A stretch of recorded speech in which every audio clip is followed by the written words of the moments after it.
मुझे शुरू से ही अपने बिजनेस का शौक था, एंटरप्रेन्योरशिप का। तो IBM if you have to start small with limited capital, so e-commerce is the way. तो आपने सेंटेंस स्टोरी स्टार्ट कैसे किया? लाइक ई-कॉमर्स में फिर मैं एंटर हुआ, एक दो ब्रांड मैंने फेल किए। एक मेरा ब्रांड था, मेरी पूरी फैमिली में इससे पहले किसी ने बिजनेस नहीं किया, तो वहाँ पे ज्वाइन करने से एक मुझे मिल गया वो सपोर्ट सिस्टम और इकोसिस्टम मिल गया।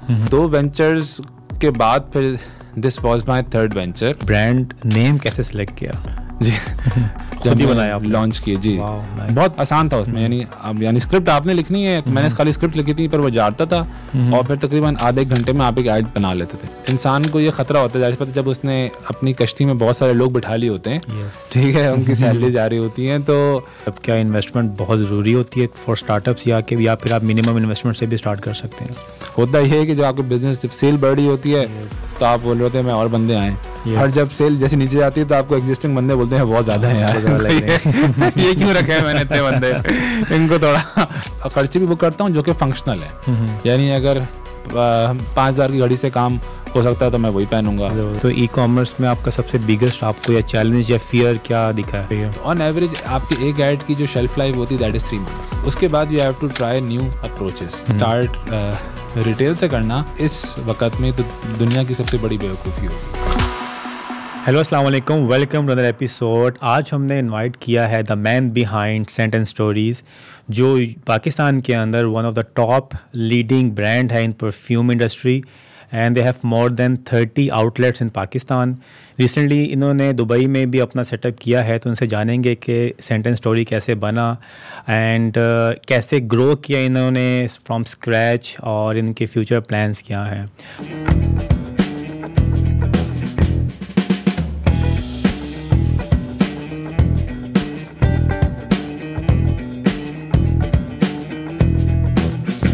अस्सलाम वालेकुम साद अफरीदी। वालेकुम अस्सलाम वरहमतुल्लाहि वबरकातुहू। First of all thank you so much for coming in. बहुत बहुत शुक्रिया, आपने इनवाइट किया। पाकिस्तान से कहाँ से आप? कराची से। कराची से। और कुछ बताएं अपने बारे में कि एजुकेशन आपने कहाँ से ली? जी, तो मैंने BBA और MBA किया है IBA से। ओके। BBA मैंने मार्केटिंग में किया और MBA फिर मैंने फाइनेंस में किया। अच्छा, MBA फाइनेंस में किया? जी। ओके। और फिर उसके बाद मुझे शुरू से ही अपने बिजनेस का शौक था, एंटरप्रेन्योरशिप का। तो IBA में भी मैं जो बिजनेस प्लान कॉम्पिटिशन्स होते हैं उनमें मैं हिस्सा काफ़ी लिया मैंने, और उसमें जीता भी। तो उससे मुझे थोड़ा सा कॉन्फिडेंस मिला कि अगर मैं अपना बिजनेस करूँगा तो अच्छा चलेगा। और फिर मैंने ई-कॉमर्स बिजनेस को इसलिए चूज़ किया क्योंकि पहले मैं गया रिटेल बिजनेस में, लेकिन वहाँ पे पैसे आपके बहुत फंस जाते हैं। ओके। तो मुझे ये था कि if you have to start small with limited capital, so e-commerce is the way. और यूजुअली जो है ना, आम तौर पे रिटेल काफ़ी मैच्योर इंडस्ट्री है और ई-कॉमर्स नहीं है, तो वहाँ पर हम जैसे जो एंटरप्रेन्योर्स होते हैं, जो कि फर्स्ट जनरेशन एंटरप्रेन्योर्स होते हैं, उनको एक स्पेस मिल जाती है कि वो आएँ और अपनी स्किल्स सीखे, जिसमें फ़ोटोग्राफी है, पेड एड्स हैं, लिस्टिंग्स हैं, लॉन्च हैं, SEO है, ईमेल मार्केटिंग है। तो इन स्किल्स को इस्तेमाल करते हुए कम कैपिटल के साथ अच्छा बिजनेस कर सकें। तो ई-कॉमर्स में फिर मैं एंटर हुआ, एक दो ब्रांड्स मैंने फेल किए। एक मेरा ब्रांड था मेल ग्रूमिंग प्रोडक्ट्स। आपने जॉब कहीं नहीं की? 1 साल मैंने जॉब भी की है। जॉब की? ओके। जी। तो लेकिन इत्तेफाक से क्या हुआ कि जहाँ पे जॉब की वो कंपनी बंद हो रही थी, और फिर मुझे वहाँ से एग्जिट लेना पड़ा। और फिर मैंने अपने जो इससे मेरी पूरी फैमिली में इससे पहले किसी ने बिजनेस नहीं किया। अच्छा, you are the first person? अच्छा, so I am the first person. Like मेरे मामू खाला या चाचू चाचा, मतलब उन्होंने प्रॉपर एक बहुत सारी चीज़ें मेरे लिए बिल्कुल नई थी, जो ख़ास तौर पे जिनकी बिजनेस फैमिलीज होती है, मुझे लगता है उनको एक एज होता है यस, कि उनके आसपास लोग होते हैं। तो ऑल्दो मुझे IBA ने बहुत सपोर्ट किया। वहाँ पर एक इकोसिस्टम बना हुआ है काफ़ी अच्छा, वहाँ पर CD है और फिर उनके इनक्यूबेटर्स हैं, फिर वहाँ पर जगह है जहाँ पर आपको ऑफिस मिल जाता है। तो वहाँ पे ज्वाइन करने से एक मुझे मिल गया वो सपोर्ट सिस्टम और इकोसिस्टम मिल गया। फिर अर्ली ऑन मेरे साथ दोस्त भी थे जो कि यही काम में उन्होंने एंट्री की, जिसकी वजह से काफ़ी हमें आसानी हो गई। तो खैर फिर 2 वेंचर्स के बाद फिर this was my 3rd venture. तो पहला वेंचर आपका क्या था? हाँ, तो माय फर्स्ट वेंचर वाज वबीस, जिसमें हम लोग बियर्ड ग्रूमिंग प्रोडक्ट्स बेचते थे। अच्छा जी। फिर second venture was aroma pharmacy, which used to sell essential oils. Okay जी। ओके और वो यूजुअली हम लोग, अच्छा ये जो मेरे फर्स्ट 2 वेंचर्स थे they were more on the market place model, तो दराज पे हम लोग बेचते थे। ओके और तो उन तकरीबन मुझे इन 2 वेंचर्स करने में लगे 3 साल। और जो दूसरा वेंचर था एसेंशियल ऑयल्स वाला, फिर मैंने इसको फ्लिप किया। अच्छा नाइस। जी जी। तो सक्सेसफुल रहा आपका? जी जी अल्हम्दुलिल्लाह। पहला आपका जो था वेंचर उसमें आप को मतलब नुकसान हुआ? हाँ। देन सेकंड में आपने फ्लिप किया? जी। ओके और फिर थर्ड जो है ये it went really well. Okay 2018 में स्टार्ट किया, 19 में हम लोग थे 10 लोग थे, फिर 20 में शायद मेरे ख्याल है 20 लोग होंगे, फिर 30-40, now currently we are 250 full time employees. Nice. तो आपने जो ये सेंटेंस स्टोरी का ब्रांड नेम कैसे सिलेक्ट किया? जी तो एक तो ये कि हर खुशबू की एक कहानी होती है, और हर खुशबू एक अलग कहानी बताती है आपको, और अगर आप वो कहानी सही से सेल कर सकें तो मेरा ये ख्याल था कि हमारे एक अच्छा ब्रांड इसके ऊपर बिल्ड हो सकता है, स्टोरीज़ के इर्द गिर्द, ऑफ हाउ एवरी लाइक हमें हर खुशबू की कहानी बतानी है इसमें, और अगर हम लोग वो कहानी सही से कन्वे कर सकें तो मुझे लगता था कि हम लोग वो जो ब्रांड है आराम से हमारी जो परफ्यूम्स हैं हम उनको उस लेवल पे लेके जा सकते हैं जहाँ पे हमने लेके जाना है। और stories have always been the best medium for conveying your knowledge and thoughts. इसीलिए कुरान में भी आप देखते हैं अल्लाह ताला ने जो है ना थ्रू आउट स्टोरीज बताई हैं, और स्टोरीज आपको याद भी रहती हैं। तो ये कॉन्सेप्ट है नाम के पीछे। तो फ्रेगनेंस इंडस्ट्री क्यों चूज़ किया आपने? मतलब ऑब्वियसली कंपटीशन इतना था उस टाइम भी होगा, अभी भी है, तो मतलब क्या आपको थॉट आया कि यार नहीं ये जो लेदर की चीज़ें बेचने की बजाय या टिपिकल एक बिज़नेस करने की बजाय परफ्यूम बेचूं? अच्छा, एक तो ये कि मैं इससे मिलती जुलती इंडस्ट्री में था, तो उससे पहले लाइक जो बियर्ड ग्रूमिंग है वो भी कॉस्मेटिक्स ब्यूटी में थी, पर एसेंशियल ऑयल्स भी यही ब्यूटी कैटेगरी में आ जाती है। तो it was a very natural choice कि मैं फिर फ्रेग्रेंस में आऊँ, क्योंकि ये हेल्थ एंड ब्यूटी की एक ही कैटेगरी आमतौर पे मानी जाती है जिसमें फ्रेग्रेंसेस भी आ जाती हैं। ओके दूसरा ये कि जैसे तो जब आप एक इंडस्ट्री मेहनत कर रहे होते हैं तो आपको वहाँ पर वेंडर्स, फ्रेंड्स, फेलो बिजनेसमैन, आपका एक इकोसिस्टम बनना शुरू हो जाता है। तो ये एक वजह थी कि वो मेरे लिए चीज़ें आसान हो गई थी, हम लोग ऑलरेडी काम कर रहे थे, तो in terms of sourcing, advice, फिर नॉलेज, हमें इस फील्ड में ज़्यादा अच्छा लाइक हमारी एक्सपर्टीज़ बिल्ड होना शुरू हो गई। ओके ज़बरदस्त। तो आपने सेंटेंस स्टोरी स्टार्ट कैसे किया? लाइक टीम पहले बनाई कि आपने लाइक कितनी मिनिमम इन्वेस्टमेंट से स्टार्ट किया? ठीक है। अच्छा, हमारा ना ऑलरेडी बिजनेस चल रहा था, जैसे मैंने आपको बताया कि जैसे बियर्ड ग्रूमिंग वाला बिजनेस था, फिर उसके बाद हमारा ये एसेंशियल ऑयल वाला बिजनेस था। तो हमने जब स्टार्ट किया तो उस वक्त हमारे पास वो टीम थी, वो कोई अलग से टीम नहीं बनाई। 7 लोगों की टीम थी हमारे पास जब हमने ये जन स्टार्ट किया, जिसमें से एक राइटर होगा, एक ग्राफिक डिज़ाइनर होगा, एक ब्रांड मैनेजर होगा, एक जो है वो कस्टमर सर्विस होगा। तो इस तरह की मतलब बहुत छोटी हमारी टीम होती थी। तो उसी हमने एग्जिस्टिंग टीम को यूटिलाइज़ किया, और फिर जाहिर सी बात है जब जैसे ही ऑर्डर्स बढ़ते गए फिर हम वैसे स्केल करते गए। ज़बरदस्त। क्योंकि आजकल ये बड़ा इशू होता है कि आपने स्टार्टअप करना है तो आपको इन्वेस्टमेंट चाहिए बहुत हैवी किस्म की। तो उसके बारे में आप क्या कहते हैं? मतलब क्या इन्वेस्टमेंट बहुत ज़रूरी होती है फॉर स्टार्टअप्स, या फिर आप मिनिमम इन्वेस्टमेंट से भी स्टार्ट कर सकते हैं?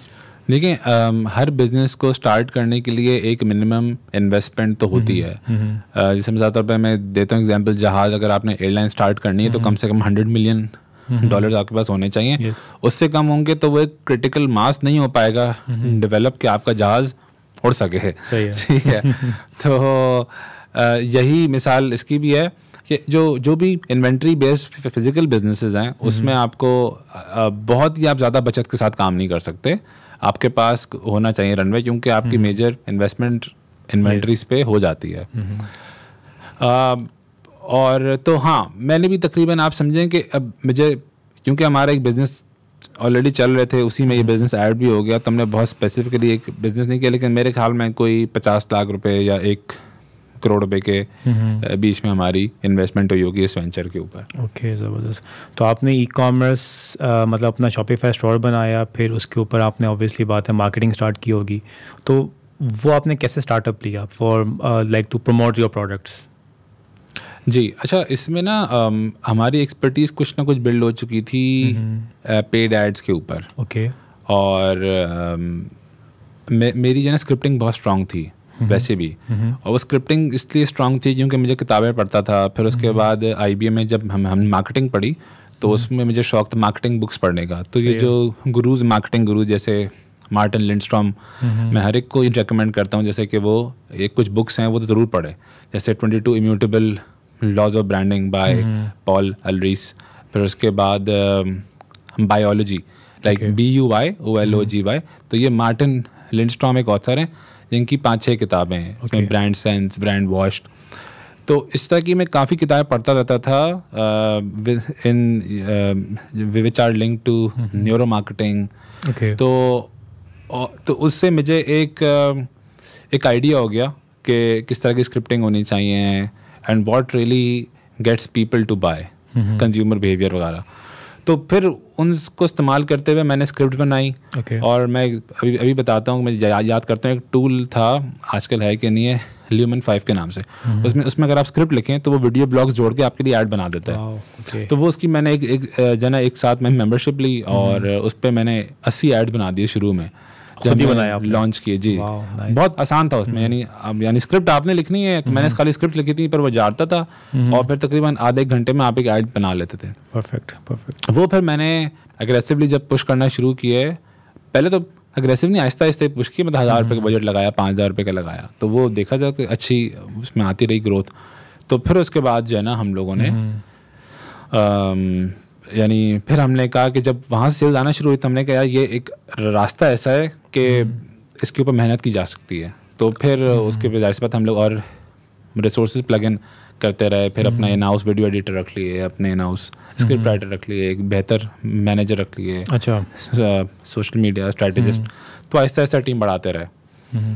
वो एक होता है ना कि आप अपना ब्रांड लॉन्च कर रहे हैं तो एक टाइम ऐसे आता है कि आपको एक बूस्ट मिलता है कि यार नहीं, ये चीज़ मैं बिल्कुल ठीक कर रहा हूँ, ये मेरे लिए परफेक्ट जो है ना आइडियल बिजनेस है। तो वो कौन सा टाइम था? मतलब like how many orders you have achieved, या कितनी सेल्स के बाद आपको लगा कि यस यही बिजनेस है मेरे लिए? देखिए, वो तो जैसे ही आपके पास सेल्स अच्छी आती है तो आपको फीलिंग तो आना शुरू हो जाती है।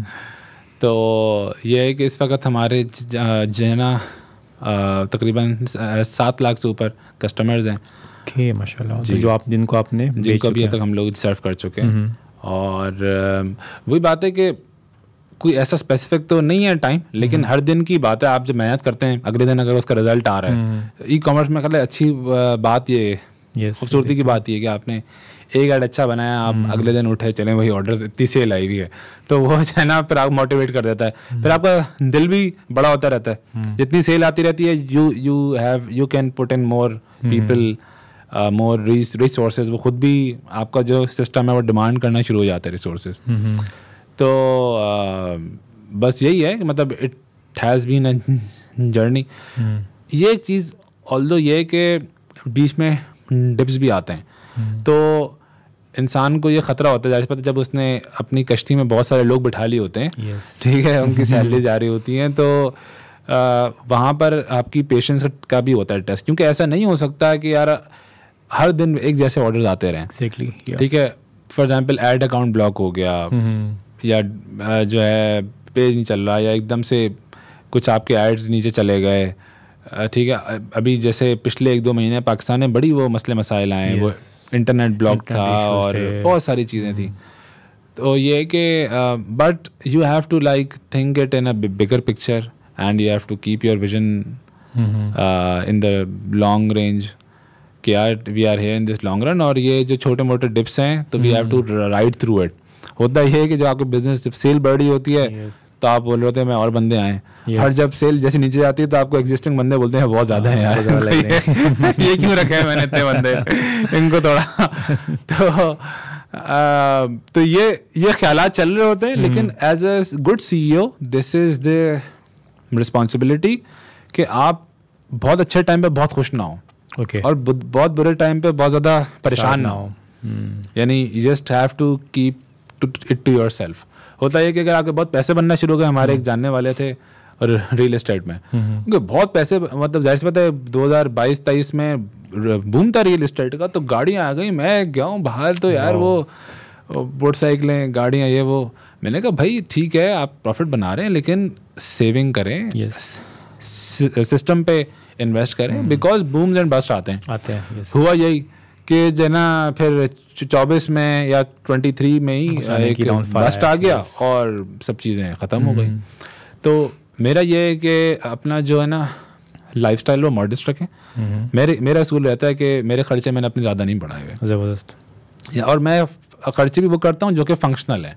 यानी अगर 5,000 की घड़ी से काम हो सकता है तो मैं वही पहनूंगा, अगर वॉलेट भी वही है, मेरा फ़ोन भी वही है, गाड़ी भी वही है, लाइक मैंने अपना वहाँ पर अपने खर्चे नहीं बढ़ाए। तो उसका एक मुझे एडवांटेज ये लगता है कि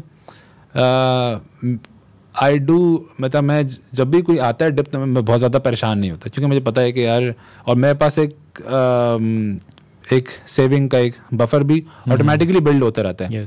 वो अल्लाह ताला भी कहते हैं ना कि अगर बंदा फजूल खर्ची और इसराफ से बचे तो अल्लाह ताला रिस्क में बरकत दे देता है, इजाफा होता है। तो यही है कि हमारा जो मॉडल है, जो इस्लामिक मॉडल है, वो तो ये है कि we are all employees of Allah, and it is our, हमें अपना बेस्ट देना है और जितना अल्लाह ताला ने दे दिया उस पर खुश रहना है, अल्हम्दुलिल्लाह। तो ये इसी मॉडल के साथ चल रहा है। ज़बरदस्त। सो ई कॉमर्स में आपने कितने टाइम मतलब अपनी सेल्स के बाद आउटलेट्स की तरफ गए? 2020 में हम लोग हमने फर्स्ट आउटलेट खोली अपने ऑफिस के बराबर में। पहले तो ना मुझे बहुत मुश्किल लगता था कि यार एक बंदा आउटलेट हम लोग खोलेंगे, उसमें एसी चल रहा होगा, बंदा बैठा हुआ होगा और पता नहीं कस्टमर आए ना आए तो एक एक्सपेंस हमारा ऑन हो जाएगा, क्योंकि ई कॉमर्स में तो आपको पता है कि आपके एक्सपेंसेस हैं उससे ज़्यादा नहीं बढ़ने हैं। अच्छा, ई कॉमर्स में होता ये कि आप ना बंदों को आराम से डिप्लॉय कर सकते हैं। तो एक बंदा है ना, यार बंदा फारिग बैठा है, अच्छा यार चलो पुराने कस्टमर से कॉल करो, यार उनसे रिव्यू लो। Like as a CEO your job is more like कि यार जो बंदे हैं आपके पास उनके टाइम सही जगह पे लग रहा हो। अच्छा, ये चीज़, ये फॉर्मूला रिटेल में इतना एप्लीकेबल नहीं होता, क्योंकि आप ये नहीं बोल सकते अच्छा यार तुम शॉप पे बैठे हो ना, तुम अभी फारिग हो, तुम ये काम कर लो। वो फॉर एग्जाम्पल जो आमतौर पे जो रिटेल वाले लोग होते हैं वो ये नहीं कर सकते। तो पहले तो ये होता है ना कि यार कस्टमर आए ना आए, आपका एसी भी चल रहा है, आपका बंदा ही बैठा हुआ है, लेकिन तो ये लेकिन मैं हर एक को ये बोलता हूँ कि हर चीज़ ट्राई ज़रूर करनी चाहिए ज़िंदगी में एक बार। तो मैंने इस चीज़ के साथ कि यार ट्राई करेंगे, हुआ तो ठीक है और उसको स्केल करेंगे, नहीं हुआ तो बंद कर देंगे। तो लेकिन अल्लाह ताला करम ये हुआ कि जब हमने पहले आउटलेट खोली तो अच्छा रिस्पांस आना शुरू हुआ, फिर हमने दूसरी खोल ली, फिर तीसरी खोल ली, फिर तीनों ही अच्छी चल रही थी, फिर उसके बाद हम लोग खींचते गए। ज़बरदस्त। जी। तो इस टाइम आपका ई कॉमर्स और फिजिकल बिजनेस कितने मतलब उस पे है परसेंटेज? इस वक्त हम लोग ऑलमोस्ट 50-50 पर हैं। अच्छा, नाइस। जी। अब थोड़ा बहुत हर महीना ऊंच नीच होती रहती है, लेकिन 50-50 है।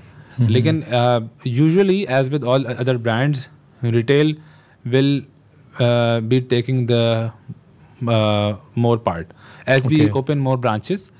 तो हमारा जो पार्ट है रिटेल का इट विल ग्रो।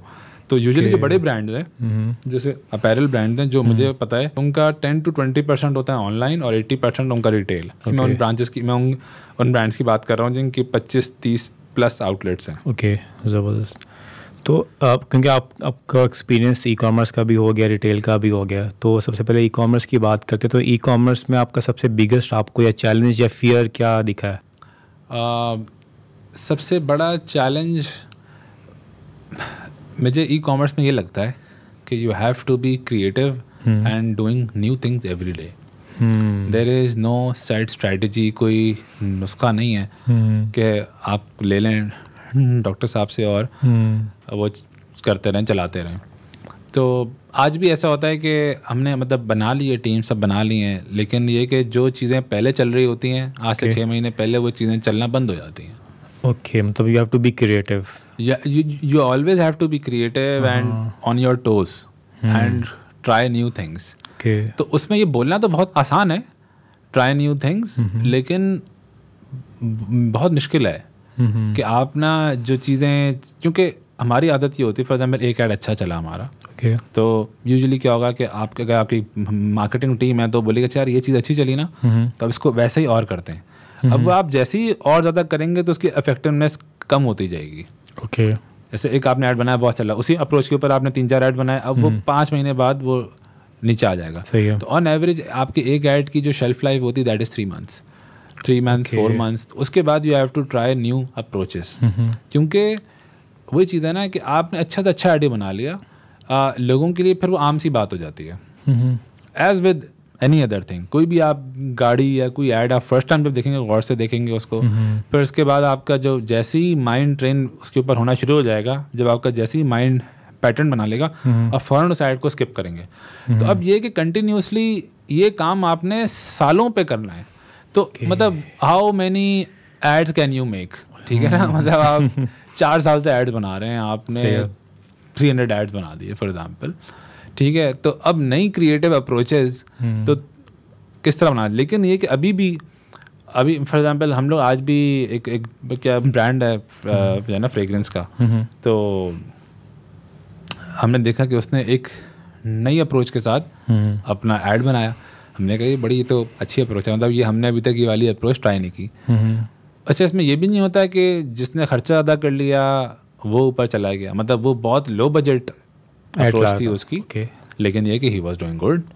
तो हमने कहा यार देखो, इससे हमने इंस्पिरेशन लेके और हमने और हम लोग भी कुछ ऐसे एड्स बनाते हैं। तो this is how it work, like it's a continuous testing of your limits. E commerce की बात कर रहा हूँ, पेड एड्स, जिसमें आप पेड एड्स के थ्रू आप जो है ना शॉपिफाई, क्योंकि जैसे ही आपका कंटेंट ओल्ड हो जाएगा तो आपकी रोएस कम होना शुरू हो जाएगा, कन्वर्जन रेट गिरना शुरू हो जाएगा, और वो आपके ऐड की इफेक्टिवनेस रहेगी नहीं जो कि पहले होती थी। अच्छा, ये फ्रेगनेंस की इंडस्ट्री के अंदर रिव्यूज़ कैसे बिल्ड होते हैं? और क्योंकि अगर मैं ई कॉमर्स की बात करूं, अब फॉर एग्जांपल आप एक नया ब्रांड लॉन्च करते हैं, तो अब जब तक वो स्मेल को मतलब फील नहीं करेगा, मतलब उसको लगाएगा नहीं, उसको पता नहीं चलेगा इसकी फ्रेगरेंस क्या है, तो ऑनलाइन इंडस्ट्री में डोंट यू थिंक के स्टार्टअप्स जो हैं जो आजकल करना चाहते हैं, आपने भी किया होगा, तो बहुत मुश्किल हुई होगी कि फ्रेगरेंस को किस तरह से आप ऑनलाइन मार्केट करें विदाउट फिजिकल सेंस। अच्छा, हमने 4-5 तरीकों के ज़रिए इस मसले को बहुत आसानी से हल किया। अच्छा, सबसे पहले तो हमने 5 ml के सैम्पल टेस्टर्स लॉन्च किए, जो आप 1000 रुपये में 5 फ्रेगरेंसेस चूज़ कर सकते हैं, which I think is the best way to try any fragrance. Because अगर आप किसी स्टोर पे भी जाते हैं ना, तब भी आप 4-5 खुशबुओं के बाद आपकी नाक बंद हो जाती है, ठीक है। तो उससे अच्छा ये है कि आप 5 ml वाली फ्रेगरेंसेस लें, उनको घर पे आप सुकून से ट्राई करें सुबह से शाम तक, ठीक है, और जो फिर अच्छी लगे आप वो पूरी बोतल खरीद लें। सही है। तो एक तो हमने ऐसे स्टॉल, फिर हमारे पास एक है सेंट बॉट, उसमें आप दुनिया की कोई भी मशहूर खुशबू जो आपको पसंद हो, जो आप पहले से इस्तेमाल कर रहे हो, उसका आप नाम लिखें और उससे मिलती जुलती जो भी खुशबू उसके नोट्स से हमारे खुशबू के साथ मैच कर रही होगी वो हम लोग उसको बता देंगे, ठीक है। तो उसमें भी रिस्क आपका बहुत कम हो जाएगा। तीसरा ये कि हमारे पास है एक सेंट क्विज, तो हम आपसे 5-7-8 क्वेश्चंस पूछते हैं कि आपको कौन से नोट्स पसंद हैं, कौन से नोट्स नहीं पसंद, आपको स्ट्रॉन्ग खुशबुएं पसंद हैं, आपको लाइट पसंद हैं, स्पाइसी पसंद हैं, फ्रूटी पसंद है। तो आपसे क्वेश्चंस पूछते हैं और उसकी रिकमेंडेशन के ऊपर फिर हम आपको एक फ्रेग्रेंस जो है ना वो सजेस्ट करते हैं। तो वहाँ पे भी आपका रिस्क कम हो जाता है। तो फिर उसके बाद हमारी 15 दिन की रिटर्न पॉलिसी है, जो कि इससे पहले नहीं थी हमारी इंडस्ट्री में। मैं खुद सुन रहा हूँ फर्स्ट टाइम, मतलब जी। तो आपने फ्रेग्रेंस खरीद ली, आपको नहीं समझ में आई, आपने हमें फ्रेग्रेंस वापस भेजी, हमने आपको पूरे पैसे रिफंड कर दिए। तो देखा जाए तो हमने कस्टमर का रिस्क जो है ना वो ख़त्म कर दिया आपने, और उसकी वजह से अल्हम्दुलिल्लाह we have had huge sales and huge trust of our customers. और फिर जाहिर सी बात है रिव्यूज़ भी काउंट करते हैं, तो we are currently the highest reviewed store on Daraz in the fragrance category. माशाल्लाह, नाइस। तो वहाँ से वो भी आ रहे होते हैं रिव्यूज़, हमारी जो है ना वेबसाइट उसके ऊपर भी रिव्यूज़ हैं, तो वो भी इन्फ्लुएंस करते हैं परचेज डिसीजन को। तो कस्टमर यही सारे 5-6 जो चीज़ें हैं इनको सामने रखते हुए वो परचेज कर रहा होता है। तो आपने क्या फ्री गिफ्ट भी दिए थे स्टार्ट में कि वो कॉन्सेप्ट आपने यूज़ नहीं किया, लाइक गिविंग फ्री गिफ्ट, मतलब सैम्पल के तौर पर? अच्छा, हमने वो जाहिर सी बात है कि एक एक्सपेंसिव अप्रोच है because we are affordable brand. तो देखें, एसेंशियली एनी एक्टिविटी जो ब्रांड कर रहा होता है वो essentially customers have to pay for it. तो इसलिए हमने बहुत एक्सटेंसिव फ्री गिफ्टिंग नहीं की, क्योंकि वो हमें बहुत महंगी। Our average fragrance average is around 1500 to 1800 rupees. ठीक है। तो और उसमें भी हम लोग हाई कॉन्सेंट्रेशन फ्रेगरेंसेस यूज़ करते हैं, जिसमें हमें जूस कॉस्ट बहुत हाई पड़ती है। एंड हम लोग जो पैकेजिंग पे या बॉटल पे बहुत ज़्यादा इन्वेस्ट नहीं करते, although they are fine, they are good quality, sturdy, but we don't overly spend on the bottles because हम लोग एक ना वैल्यू ब्रांड है। एवरी डे हम लोग we wake up and you know work on how can we give the most value to our customers. Although we have free gifts inside our fragrances. Okay. So every her bottle आप खरीदेंगे आपको एक free gift मिल जाएगा, और उसकी base के ऊपर बहुत से लोग ये बोलते हैं यार आपको जो फ्री गिफ्ट आया था ना वो बड़ा अच्छा लगा था, तो हमने फिर एक और परचेज की। अच्छा, आप जो फ्रेगनेंस है उसके अलावा एक गिफ्ट देते हैं जो दूसरी फ्रेगनेंस होती है। Exactly. Nice nice nice, it's also a way of marketing. जी जी, बिल्कुल। ज़बरदस्त। ठीक, सो ये तो ई कॉमर्स का पार्ट हो गया। जब आप रिटेल में आए तो रिटेल में आपको कौन सा अभी तक बिगेस्ट चैलेंज लगा या फियर है?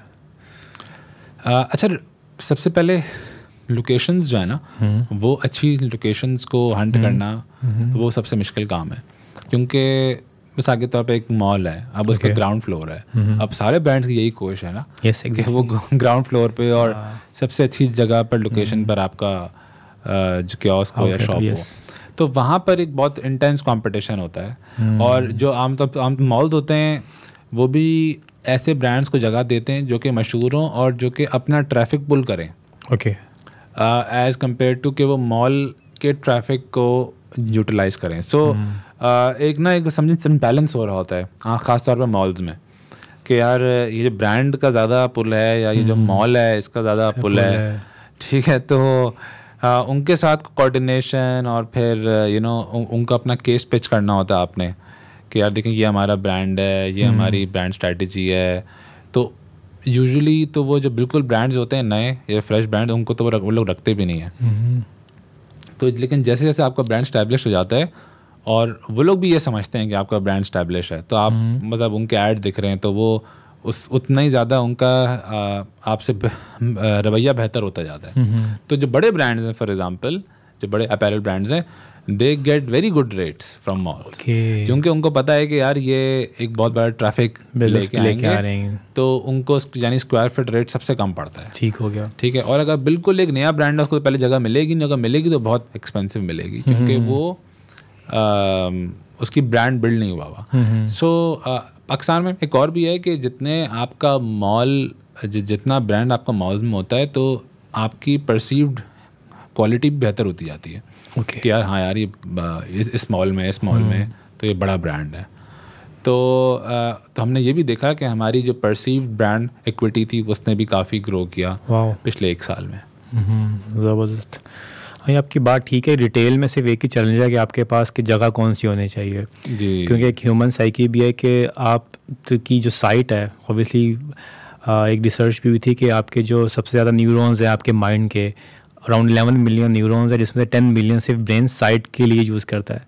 अच्छा। तो आपकी फिजिकल लोकेशन या सराउंडिंग्स आपकी बहुत मैटर करती है। बिल्कुल। तो वैसे तो शॉप्स बहुत हैं, लेकिन देखें हमारी कोशिश होती है कि हमारी शॉप के आसपास भी अच्छे ब्रांड्स हों। यानी कि साथ हमारी शॉप है उसके बराबर में अगर कोई टेलर की दुकान है exactly. या कोई सब्जी की दुकान है, yes. तो वो आपका ब्रांड भी जो है ना फिर पिटता है।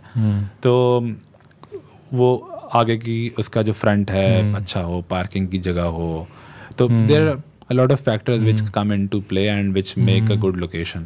तो ये कि जो अच्छी होती है लोकेशन फिर हम उसको नहीं छोड़ते, फिर आपने उसको अच्छे से बनाना होता है ताकि कस्टमर को एक जनरल स्टैंडर्ड एक्सपीरियंस मिले। ज़बरदस्त। दूसरा ये कि रिटेल बिज़नेस आपका एक तरह से वॉक इन कस्टमर बिज़नेस होता है ना, कि कस्टमर ने आना है तो उसने आपको पैसे पे कर देने, आपके प्रोडक्ट बिक गई। अब ऑनलाइन बिज़नेस में क्या है कि आपको भी आए होंगे COD के इश्यूज़ स्टार्ट में, या अभी भी आते होंगे, तो उसको आप कैसे हैंडल करते हैं? अच्छा, COD ना मेरा तो ये दिल चाहता है कि एक पूरा कोर्स होना चाहिए COD के ऊपर, और शायद वो कोर्स हम लोग भी लॉन्च करें। करें उसकी वजह ये है कि बहुत सारी चीज़ें सीखने को हैं इसमें।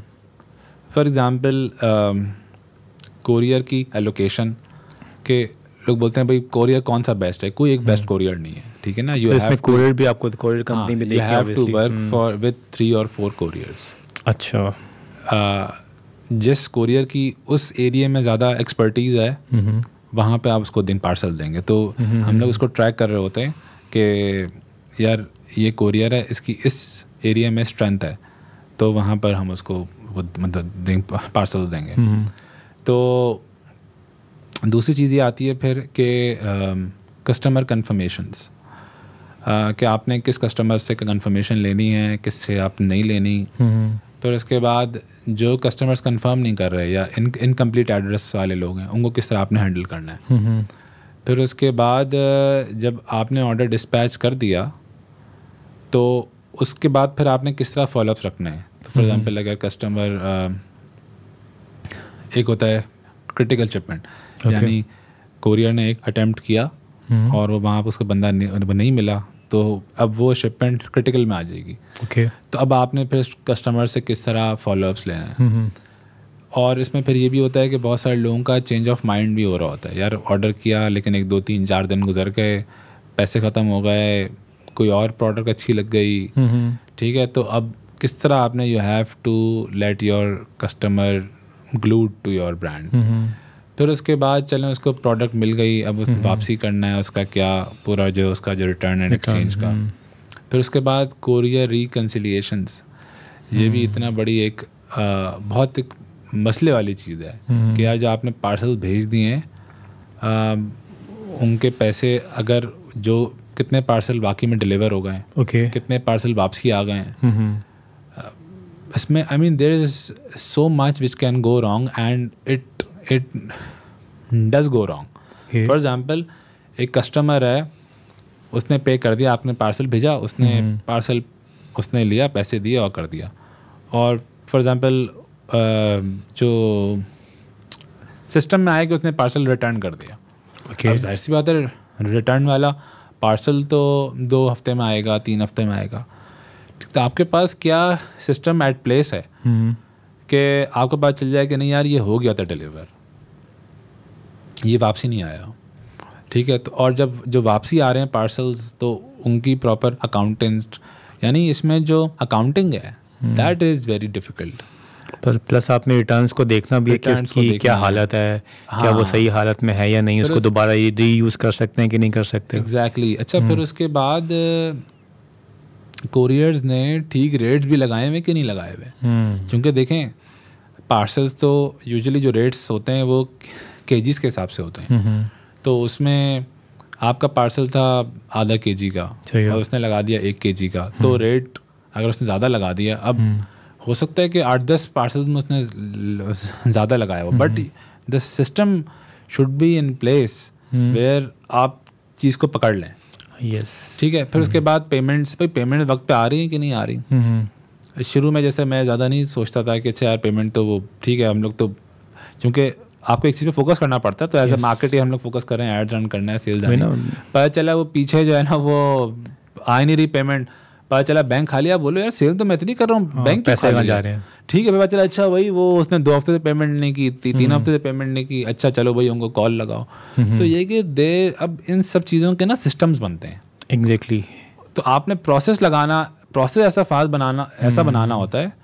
तो इत्तेफाक से मेरे एक दोस्त है, वो बोले थे यार हम लोग ई-कॉमर्स ना लोगों को सिखाएंगे। मैंने कहा e-commerce is a very vast field, क्या सिखाएंगे? मार्केटिंग अलग है, 1000 किस्म के बिजनेसेस है। हाँ, जो मुझे अभी तक एक सीखने वाइज जो मैं समझता हूँ जहाँ पर कोर्सेज नहीं हो रहे, वो है ई-कॉमर्स ऑपरेशन मैनेजमेंट, जिसमें आपके कोरियर से रिलेटेड जो भी चीज़ें हैं ना, यानी after the order has arrived, till when it is dispatched and the payment is received and it is put into accounts, ये जो पूरी जो साइकिल है ना, इसके ऊपर अभी तक कोई कोर्स नहीं है और ना कोई ट्रेनर इसके ऊपर फोकस कर रहा है। तो मतलब इसका आपको क्या इन हाउस सिस्टम बनाना पड़ता है, इसको ट्रैक करने के लिए क्या करना पड़ता है? क्योंकि देखें ना, आपका अगर एक अच्छे लेवल पे आपका ई-कॉमर्स का ब्रांड चल रहा है किसी भी कंट्री में, पाकिस्तान की बात करें, तो फिर तो आपको एक बंदा रखना पड़ेगा जो रिटर्न्स देखे, एक जो इन्वेंट्री मैनेज करे, और तीसरा कोरियर कंपनीज को कोऑर्डिनेट करे और देखे क्या करना है। लेकिन सिस्टम फिर आपको इन हाउस खुद बिल्ड करना पड़ता है अपना। देखिए, हमने इसके लिए एक तो ERP लगाया हुआ है, लेकिन देखिए ये सारे सिस्टम्स हमें असिस्ट करते हैं। ठीक है,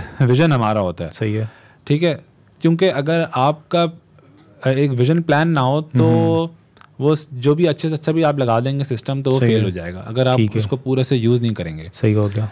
तो हम लोग वैसे ये कि एक ऑर्डर मैनेजमेंट सिस्टम यूज़ करते हैं, एक हम लोग ERP यूज़ करते हैं, और फिर उसके बाद हम लोगों ने बहुत सारी अपनी डैशबोर्ड बनाए हुए, जिसमें हम लोग रियल टाइम ये देख रहे होते हैं, अच्छा यार कितने ऑर्डर्स हमारे गए, कितने वापसी आ गए, कितने क्रिटिकल पे खड़े हुए हैं, कितने बैंक ट्रांसफ़र पर हैं, उनको क्या हमने, फॉर एग्जांपल आपके हर दिन के 5 कस्टमर्स ऐसे हैं जो कि ऑप्शन चूज़ करते हैं बैंक ट्रांसफ़र का। सही है। लेकिन वो नहीं करते, भेजते नहीं है, यानी ट्रांसफ़र नहीं करते पेमेंट, तो उनको आपने किस तरह लेना है? ओके, ठीक है।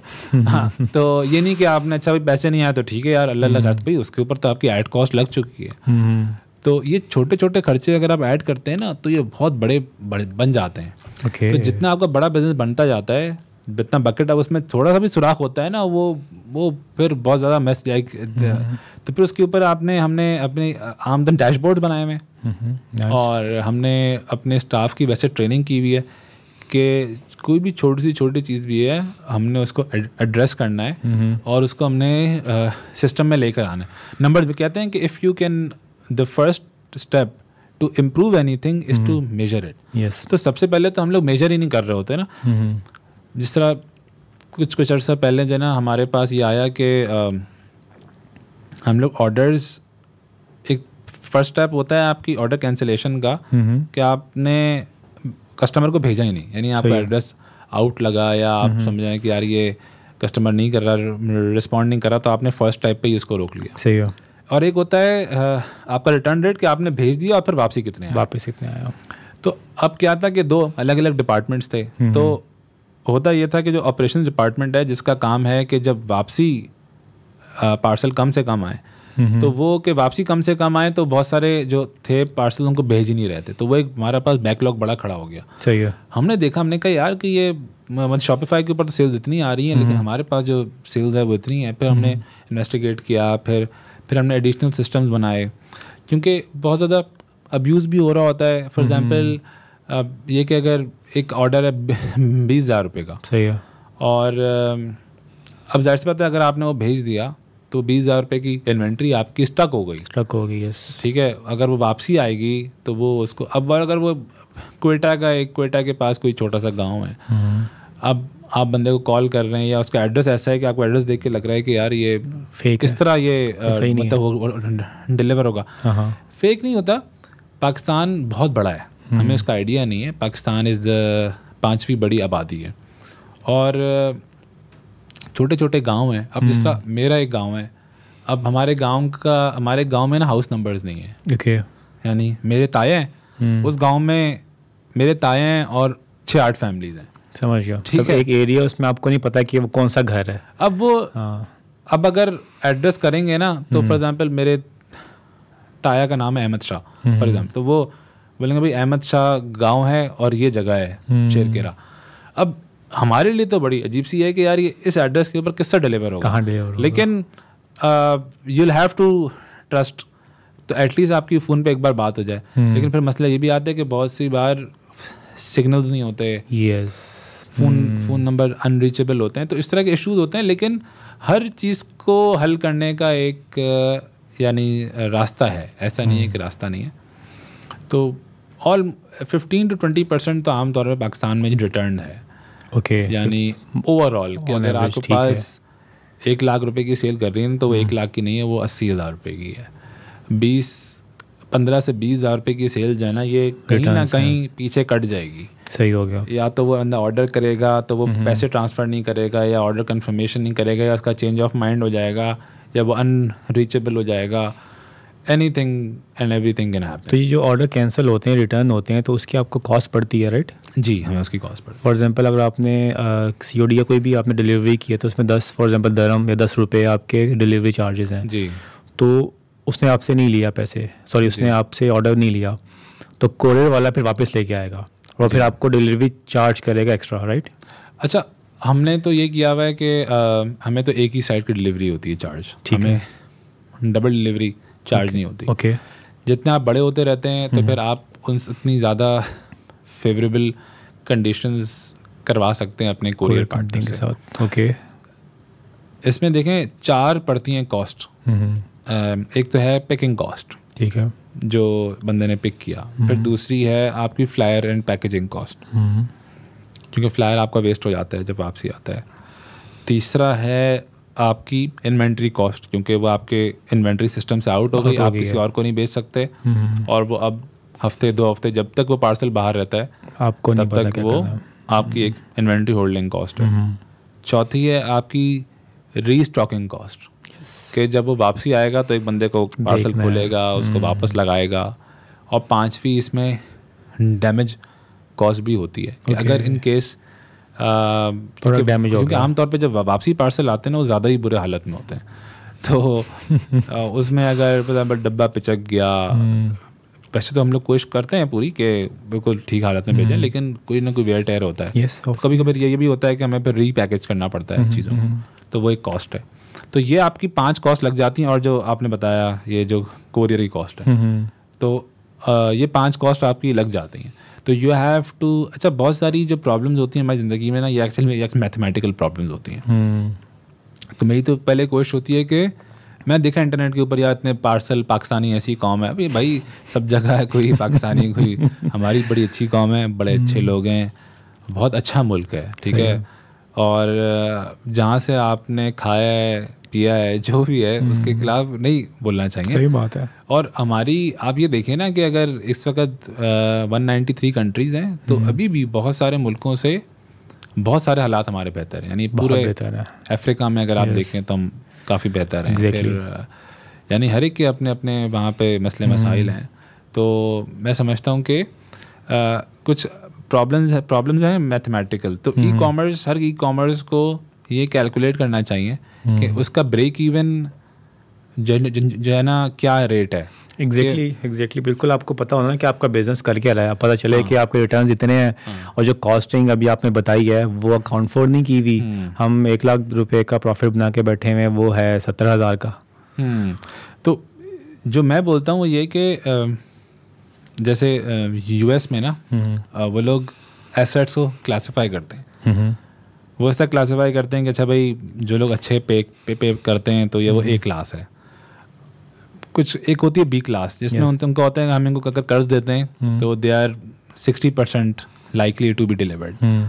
तो अब जो A क्लास है ना उनको तो आपने भेजना ही भेजना है, वो तो दैट इज़ डन। अब एक ऑर्डर्स में भी एक आ जाती है B क्लास के जिनके ऑर्डर्स इनकम्प्लीट हैं, कोयटा, घोटकी, नोशकी, ऐसे कुछ जगहें हैं जो अंदर। अब इसमें आपका एक रिस्क है। अब देखें इसमें होता ये है कि वहाँ पर तो रेट होगा डिलीवरी रेट आपका 95% मेजर शहरों में। एक बंदे ने अगर अपना पूरा एड्रेस दिया हुआ है तो इट विल गेट डिलीवर्ड। अब ये जो छोटे शहर होते हैं इनमें मुझे लगता है कि इसमें भी आप इसको और भी ब्रेक कर सकते हैं। अच्छा, अब सेकेंड टियर सिटीज़ में फॉर एग्जांपल आपका जनरल डिलीवरी रेट है 70%, और जो थर्ड टियर सिटीज़ हैं उसमें हो सकता है 50% है। सही है। तो आपने ना अपनी based on your margins you have to क्या मैथमेटिकल आपने करनी हो कैलकुलेशन कि हमारे लिए A तो सबके लिए फीजिबल है, B और C आपके लिए फीजिबल है या नहीं है। अगर आपका बहुत आप फॉर एग्जांपल आप लो मार्जिन्स पे खेल रहे हैं तो आपके लिए फिर C ना फीजिबल नहीं है। तो अच्छा ये है कि आप उनको ना भेजें। सही हो गया। और अगर आपके मार्जिन थोड़े मीडियम हैं, 15-20% अगर आपके मार्जिन हैं तो फिर आप इनको भेजना अफोर्ड कर सकते हैं। तो it all depends on the margins you have on the product. सही है। तो ई कॉमर्स और रिटेल में मतलब नेट प्रॉफिट्स क्या सेम होते हैं कि किस बिजनेस मॉडल में आपने प्रॉफिट्स मार्जिन ज़्यादा देखे हैं, ई कॉमर्स पे या फिर रिटेल बिजनेस पे, आउटलेट्स पे? देखें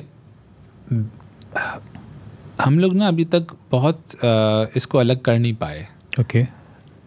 मैं समझता हूँ बिजनेस एक ही है, सही है, चाहे वो ई कॉमर्स है, चाहे वो जना है रिटेल है, क्योंकि दोनों एक दूसरे को बहुत हैविली इन्फ्लुएंस करते हैं। सही है। तो अब इसमें एक सवाल ही आ जाता है कि जो हमारे ई कॉमर्स यानी जो ई कॉमर्स का सबसे बड़ा खर्चा वो एड्स हैं। यस। अब एड्स हैं वो क्या पूरे ई कॉम पे चार्ज होने चाहिए या वो यहाँ भी आने चाहिए, मतलब उसके ऊपर रिटेल के ऊपर? आपने कंबाइन रखा हुआ है बेसिकली बिजनेस को। हम लोग अलग भी करते हैं कैलकुलेशन, बट ये क्वेश्चन रहता है कि आपने ऑनलाइन बजट का कितना फीसद आपने इस पर डालना है। That is what I was thinking. Exactly. तो अब अगर मैं मिसाल के तौर पे बिल्कुल भी ना डालूं और ई कॉमर्स का पूरा बोलूँगा भाई जो ऑनलाइन ऐड चल रहे हैं उनकी सारी सेल ई कॉमर्स पे ही आ रही है, तो फिर तो शायद मेरे लिए रिटेल ज़्यादा प्रॉफिटेबल है। ओके, ठीक है। लेकिन अगर मैं समझता हूँ और जो कि है भी कि यार एड्स देख के लोग हमारी आउटलेट पे आ रहे हैं, तो अगर मैं फॉर एग्जांपल अगर 20-30% वो मैं उसकी स्पेंडिंग की कॉस्ट में यहाँ डालता हूँ तो फिर हमारा मैं समझता हूँ बराबर हो जाता है। ओके, ज़बरदस्त। ई कॉमर्स और ही बराबर हो जाता है। अगर मैं 50% डाल दूँ तो शायद ई कॉमर्स ज़्यादा प्रॉफिटेबल हो जाएगा और रिटेल कम प्रॉफिटेबल हो जाएगा। So it all depends on the allocation of cost. और तीसरी अगर हम बात करें मार्केट प्लेसेस की लाइक दराज, तो वहाँ पे भी इतनी मार्जिन्स हैं कि देखिए हमारी प्राइस तो is the same across usually all platform, इधर ऑन आवर वेबसाइट दराज और रिटेल। हाँ, ये कि पहले हम लोग जैसे काम करते थे, जैसे मेरी आपसे गाड़ी में बात हो रही थी कि एक है कि आप मार्केट प्लेस को एज अ प्राइमरी मॉडल बनाते। यस। इस वक्त मार्केट प्लेस हमारे लिए जो है ना एक एडिशनल सेल पॉइंट है, एक सेकेंडरी सेल है, और उसके ऊपर हम लोग कोई मार्केटिंग कॉस्ट एलोकेट नहीं करते। ऑल्दो होता तो ये भी होगा ना कि एक बंदे ने हमारा ऐड देखा फेसबुक के ऊपर, लेकिन वो जाके वेबसाइट से परचेज नहीं किया, वो जाके दराज से परचेज किया। लेकिन अगर हम लोग इस बात को इग्नोर कर दें तो ये कि अभी तक तो बहुत हमारे प्रॉफिटेबल होता है, क्योंकि वो जो जैसे मार्केट प्लेस में पाकिस्तान में दराज है, दे चार्ज अराउंड 16%। ठीक है, तो यूजुअली हमारी जो वैसे कॉस्ट है मार्केटिंग की वैसे ऊपर ही जा रही होती है, 20, 25, 30 के करीब ही जाती है उसको बेचने की।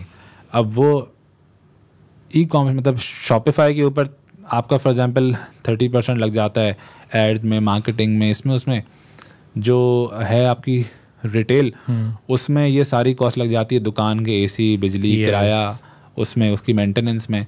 तो देखा जाए तो यूजुअली भी 20 से लेकर 30-35% तक आपकी मार्केटिंग और उसकी डिस्ट्रीब्यूशन एक्सपेंसेस होते हैं। अब चाहे अगर आप अपनी वेबसाइट पे तो वो एड्स की सूरत में होंगे, अगर वो मार्केट प्लेस पर है तो वो in terms of the market place commission होगा, अगर वो रिटेल है तो वो in terms of rent, salary and बिजली होगा। ज़बरदस्त। तो पाकिस्तान के अलावा आप कहाँ पे सेल कर रहे हैं इस वक्त? तो पाकिस्तान के अलावा सिर्फ यहीं पर, दुबई में। ज़बरदस्त ज़बरदस्त। तो यहाँ पे कैसा रहा आपका एक्सपीरियंस सो फार?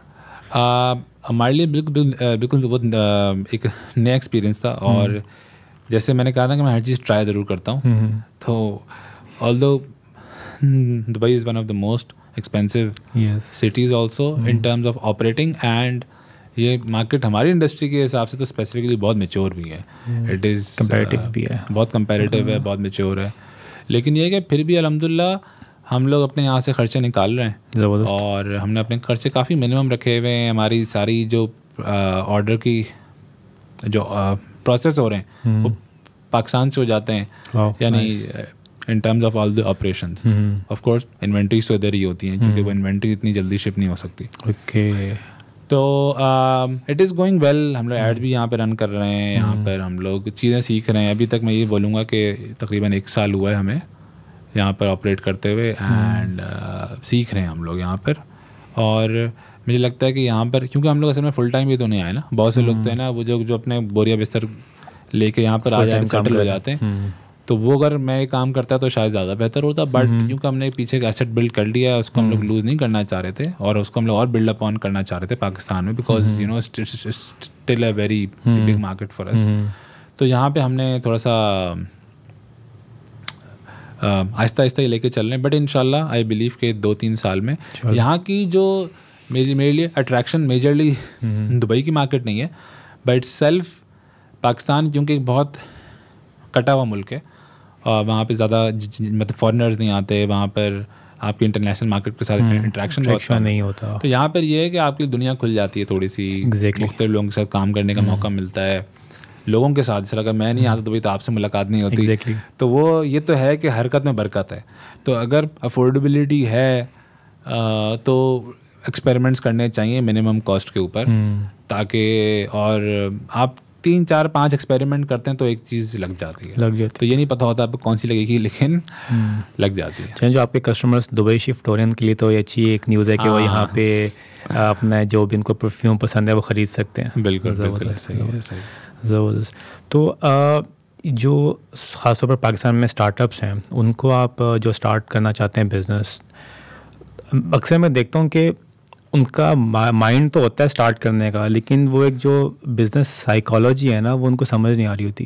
वो कहते हैं हम कैसे स्टार्ट कर रहे हैं, कहाँ से स्टार्ट कर रहे हैं, या तो वो एक प्लान बनाते हैं एग्जीक्यूट नहीं करते, या इन्वेस्टमेंट की वजह से उनको मसले आ जाते हैं। तो ऐसे स्टार्टअप्स को आप क्या एडवाइस करेंगे, किस तरह से वो ग्रो कर सकते हैं या स्टार्ट कर सकते हैं फिर ग्रो कर सकते हैं?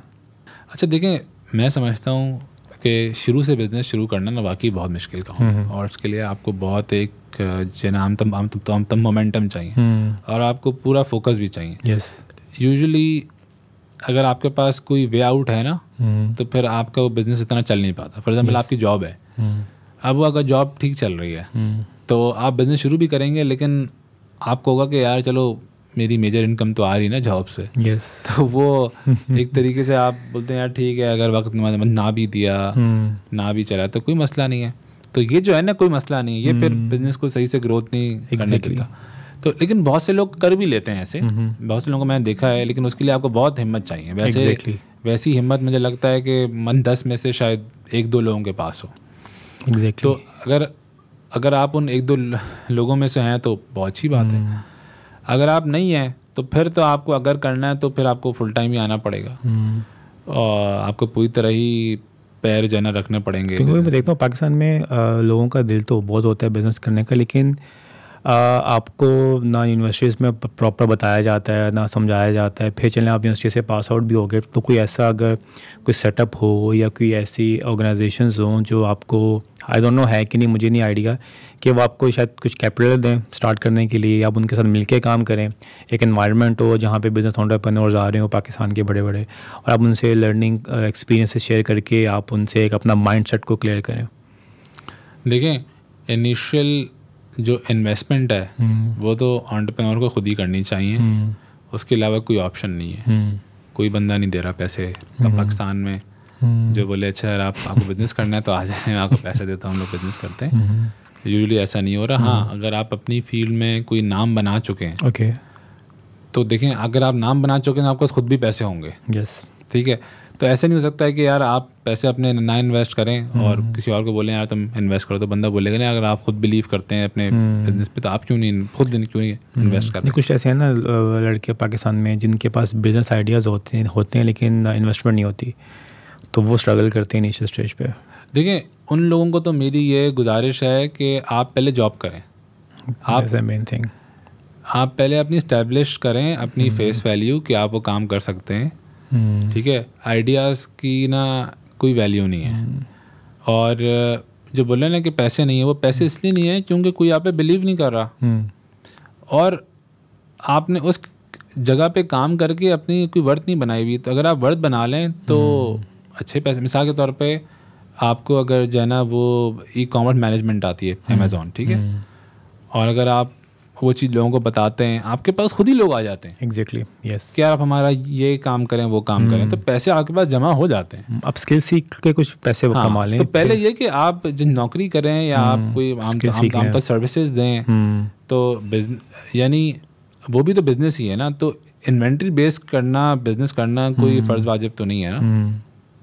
तो पहले आप जो है ना आमतौर सर्विसेज बेचें, उसमें आपको ज़ीरो इन्वेस्टमेंट की ज़रूरत है, और फिर उसके बाद जब उससे पैसे बन जाएं फिर वो आप उससे इन्वेस्ट करें उसमें।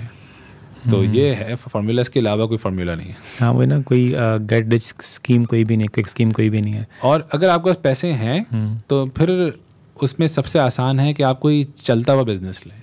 क्योंकि शुरू से बिजनेस स्टार्ट करना, उसका नाम, उसका लोगो, उसकी वेबसाइट, उसमें उसके फर्स्ट कस्टमर्स, उसकी प्रोडक्ट, इन सब चीज़ों पे बहुत वक्त लगता है। अच्छा, इससे मुझे मैंने देखा भी है कि आप यू आर ऑल्सो द को founder of exit base, I think. बिल्कुल। तो ये भी मॉडल सेम ही है कि बिज़नेस चलता हुआ बिज़नेस लिस्ट होता है और फिर बायर सेलर आपस में कनेक्ट होते हैं और वो आपस में डील करते हैं, राइट? बिल्कुल। तो जिस तरह की मिसाल के तौर पे पार्कफील्ड्स के लिए पार्कफील्ड्स है या ज़मीन.com है गाड़ियों के लिए, हम लोग हैं बिजनेसेस के लिए exit base, right? Exit base. तो आपने कोई भी चलता हुआ बिजनेस खरीदना है या बेचना है, आप हमारी उसके वेबसाइट के ऊपर आए। करेंटली 900+ बिजनेसेस लिस्टेड हैं और आप वहाँ पर अब इन्वेस्टमेंट रेज करने का भी हमने ऑप्शन खोल दिया है कि अगर आप अपनी पार्शियल इक्विटी, अगर आपका बिजनेस चल रहा है, ये नहीं कि आप मतलब बिल्कुल ही फ्रेश है, उनको नहीं कर रहे हैं हम लोग, आपका एक बिजनेस चल रहा है और उसका एक रीजनेबल रेवेन्यू है, और अगर आप अब इन्वेस्टमेंट रेज करना चाहते हैं तो आप हमारी वेबसाइट के ऊपर लिस्ट करें, हम आपसे चीज़ें पूछेंगे, थोड़ी बहुत आपका हम लोग वेट करेंगे और आपको लिस्ट कर देंगे। तो ये फिजिकल प्लस ऑनलाइन दोनों बिजनेस के लिए है? जी बिल्कुल, इसमें हर किस्म के बिजनेस के लिए हमने ओपन किया हुआ है इसको। चलिए, बड़ा अच्छा है प्लेटफॉर्म है, क्योंकि आई थिंक पाकिस्तान में मैंने ऐसा प्लेटफॉर्म नहीं देखा कोई। ज़बरदस्त। चलिए, अच्छा है, गुड। अच्छा, एक आपसे ये क्वेश्चन मैं करूँगा कि एज ए CEO आप अपना वर्क लाइफ बैलेंस कैसे करते हैं? मैं समझता हूँ वर्क लाइफ बैलेंस फजूल चीज़ है, ठीक है। हमारी हर चीज़ में वर्क है, ठीक है। वर्क लाइफ बैलेंस का एक का कंसेप्ट ये है कि यार वर्क और चीज़ है और लाइफ और चीज़ है। तो मैं कहता हूँ कि जो लोग विजन के तहत काम कर रहे होते हैं उनके लिए पूरा ही एक वर्क है, ठीक है। उनके लिए फैमिली को टाइम देना या अपनी हेल्थ को भी टाइम देना, ये भी एक वर्क है, ठीक है। एंटरटेनमेंट पे मैं इतना बिलीव नहीं करता, ओके, ठीक है, कि आप जाके रिलैक्स करने की मूवीज़ देख रहे हैं या आप भी, मतलब मैं समझता हूँ कि हम लोग इस दुनिया में बहुत थोड़े से वक्त के लिए आए हुए हैं। असल मकसद है हमारी अल्लाह ताला को राज़ी करना, अपनी आखिरत बनाना। रिसेंटली मैंने आपकी पोस्ट भी देखती, you went to K2 I think. जी जी जी, बिल्कुल। तो और उसमें ये कि आप अपने आप को मुख्तलिफ ये चैलेंजेस आप करते मैंने देते रहते हैं। जिस तरह मैं K2 गया तो मेरी हेल्थ मुझे लग रहा था काफ़ी बैकफुट पे गई है। अच्छा। तो मैंने कहा चलें इसी बहाने जो है, जब क्योंकि K2 was 160 kilometres and it was very difficult terrain, okay. तो उसके लिए जाने से पहले भी आपकी 1-2 महीने पहले की ट्रेनिंग होती है। वाह। तो वो हमने की, तो उससे हेल्थ ऑटोमेटिकली बेहतर हो गई। और तो बस ये है, मैं सबको बोलता हूँ भाई काम करें और काम वो करें जिसमें आप इंजॉय करें। तो अगर आप वो करेंगे तो आपको ये वर्क लाइफ बैलेंस वाली चीज़ें ना नहीं समझ में आएंगी। और आपके पास जो वक्त है उसको आप एक उसमें से अपने वालिदैन के लिए वक्त निकालें, फैमिली के लिए वक्त निकालें, चीज़ों को, हाँ मतलब ये बोल सकते हैं कि आप मैनेज करना मुख्तलिफ चीज़ों को, और इसके साथ साथ अपनी जो नमाज है, रोज़ा है, जो दीन के अहकामात हैं, इंक्लूडिंग हुकूकुल इबाद, उनको भी अच्छे से मैनेज करके चलना। तो मैं कहता है this is the key to a healthy meaningful life. बड़ी अच्छी आपने बात की है, क्योंकि जब आप अपनी कंपनी के CEO होते हैं या फिर आप फाउंडर होते हैं तो वो आपका एक बेबी होता है और आपने उसी की परवरिश करनी है। फिर उसके अंदर फिर आपके साथ जितने भी लोग इन्वॉल्व होते हैं, जुड़ते हैं, फिर आपने उनके साथ भी अपनी टीम को भी लेके चलना है, उनकी ज़रूरियात भी देखनी है। और इसमें अक्सर भी होता है कि आप देख रहे होते हैं कि एक एम्प्लॉय अच्छा काम नहीं कर रहा, क्या करें उसका रिस्क भी जुड़ा हुआ है। तो काफ़ी चीज़ें होती हैं, इट्स वेरी डिफ़िकल्ट कि आप अपनी टीम को मैनेज करें, कैसे उनको साथ लेके चलें। तो वो आप कैसे करते हैं? मेरे ख्याल में आपका जो विज़न है ना वो आपको ड्राइव करता है, और आपका मकसद। तो मेरा एक विज़न और मकसद ये है, हर बंदे को अल्लाह ताला ने कोई स्किल दी हुई है, कोई उसकी वो दी हुई खुसूसियत दी हुई है। मैं समझता हूँ कि मैं बिज़नेस के ज़रिए से अल्लाह ताला को राज़ी करना चाहता हूँ। माशाल्लाह, ज़बरदस्त। तो अब वो किस तरह होगा कि जब आप अपना बिज़नेस का स्केल बढ़ाएंगे, मैक्स ज़्यादा से ज़्यादा लोगों को हायर करेंगे, उनको अच्छी आप पर्क्स और बेनिफिट देंगे, और उससे आने वाले जो प्रॉफिट्स हैं आप उनको अच्छी जगहों पे लगाएंगे, ज़कात, सदकात, और अपने बिज़नेस को बढ़ाने में।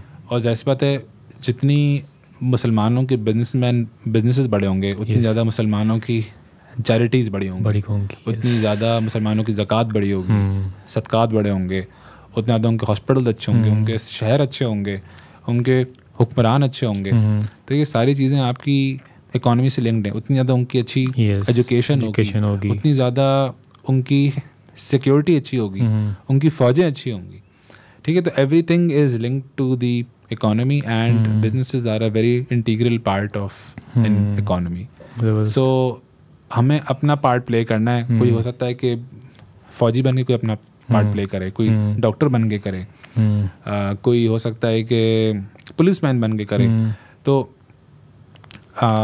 असल मकसद एज अ मुस्लिम हम सबका ये है कि हमने अल्लाह ताला को राज़ी करना है और अल्लाह ताला राज़ी हो गए तो हम लोग दुनिया में कामयाब हैं। सबको राज़ी कर लिया, अगर अल्लाह ताला राज़ी नहीं है तो हम लोग नाकाम हैं। ऐसे ही ये बेसिक लाइफ फिलॉसफी है।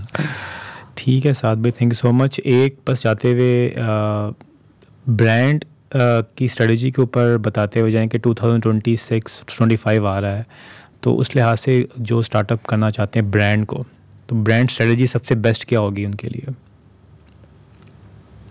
अब क्योंकि ऑब्वियसली डायनामिक्स भी चेंज हो रही हैं। पहले जब आपने स्टार्ट किया था, जब हमने भी स्टार्ट किया था, तो उस टाइम थोड़े हालात डिफरेंट थे। अब मार्केट ट्रेंड्स बहुत स्पीड से चेंज होते हैं, तो आप उसको किस तरह से एक स्ट्रेटजी बना के एक न्यू ब्रांड को लॉन्च कर सकते हैं? देखिए, ब्रांड तो एक एसेट है आपका, ठीक है। और ब्रांड को स्टार्ट करते हुए आपने यूजुअली सबसे पहले तो ये सवाल करना होता है कि कौन सा अभी वीक एरिया है जिसको मैं आके कवर करूँगा। सही हो गया। तो कोई मैं क्या इनोवेशन करूँगा, क्या मेरी मार्केटिंग टेक्निक और होगी, तो इसको पहले से थिंक थ्रू करना बड़ा ज़रूरी है। क्योंकि अगर आप कोई चीज़ इनोवेटिव नहीं करते, आप बिल्कुल कॉपी कैट करते हैं, तो आप एग्जिस्टिंग प्लेयर्स से कम्पीट करना आपके लिए मुश्किल हो जाता है। That is the main thing. तो वो आपने चीज़ तय करनी है। और ऑफ कोर्स ब्रांड बिल्डिंग में अब ई कॉमर्स का मैं समझता हूँ कि रोल अब बहुत बड़ा है। तो स्टार्ट आप ई कॉमर्स से करें, स्टार्ट रिटेल से करना इस वक्त में तो दुनिया की सबसे बड़ी बेवकूफ़ी होगी। ठीक है कि फॉर एग्जांपल मेरे पास कुछ ऐसे भी लोगों ने मशवरा किया, अच्छा हमारा ई कॉम नहीं चल रहा तो हम लोग स्टोर खोल लें। तो ये फॉर एग्जाम्पल रेस्टोरेंट्स में तो ये चलता है, लेकिन फिजिकल प्रोडक्ट्स में मुझे लगता है कि अगर आपका ई कॉमर्स में नहीं चल रहा तो आपका मतलब रिटेल में भी बहुत मुश्किल है चले। वो ज़्यादा मुश्किल जंग है as compare to e com. तो आप ई कॉम पे और उससे जो रिलेटेड स्किल्स हैं वो आप सीखें सारी, जिसमें एड मेकिंग है, video editing, ads, SEO, email marketing, SMS marketing, जो भी कंपोनेंट्स हैं इसके आप सीखें और ई कॉमर्स स्टार्ट करें और अच्छा चले, कस्टमर्स बनना शुरू हो जाएं, तो फिर आप इसके ऊपर भी आ जाए, रिटेल के ऊपर। ज़बरदस्त। ठीक हो गया साहब, thank you so much for your time. बड़ा अच्छा लगा आपसे बात करके और best of luck for your future endeavours. बहुत बहुत शुक्रिया, जज़ाकल्लाह। Thank you.